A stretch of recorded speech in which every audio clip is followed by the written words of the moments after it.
മുള്ളൻ പന്നിയെ തല്ലിക്കൊന്ന കേസിൽ ഒളിവിലായിരുന്ന തിരുവനന്തപുരം വെള്ളനാട് പഞ്ചായത്ത് പ്രസിഡന്റ് വെള്ളനാട് ശശി കീഴടങ്ങി.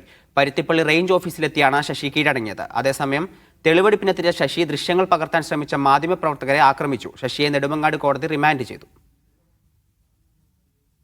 ഫെബ്രുവരി 28-ാം തീയതിയാണ് വെള്ളനാട് പഞ്ചായത്തിലെ വാളിയറ ഭാഗത്തെ വീട്ടുപരിസരത്ത് കണ്ട മുള്ളൻ പന്നിയെ ശശി തല്ലിക്കൊന്നത്. കഴിഞ്ഞ ദിവസം കേസിൽ ശശിയുടെ മുൻകൂർ ജാമ്യാപേക്ഷ കോടതി തള്ളിയിരുന്നു. ഈ സാഹചര്യത്തിലാണ് ഇന്ന് ഉച്ചയ്ക്ക് 3:15 ശശി പരുത്തിപ്പള്ളി റേഞ്ച് ഓഫീസിലെത്തി കീഴടങ്ങിയത്. ജാമ്യമില്ലാ വകുപ്പുകൾ ചുമത്തിയ കേസിൽ ശശിയെ നെടുമങ്ങാട് കോടതി റിമാൻഡ് ചെയ്തു. അടുത്ത മാസം 4-ാം തീയതി വരെയാണ് റിമാൻഡ് കാലാവധി.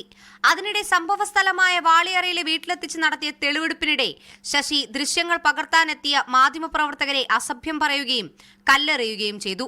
നിരന്തരം വിവാദത്തിൽപ്പെടുന്നയാളാണ് വെള്ളനാട് ശശി.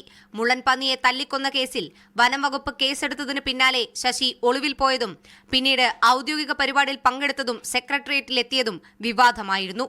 മീഡിയ 1 തിരുവനന്തപുരം.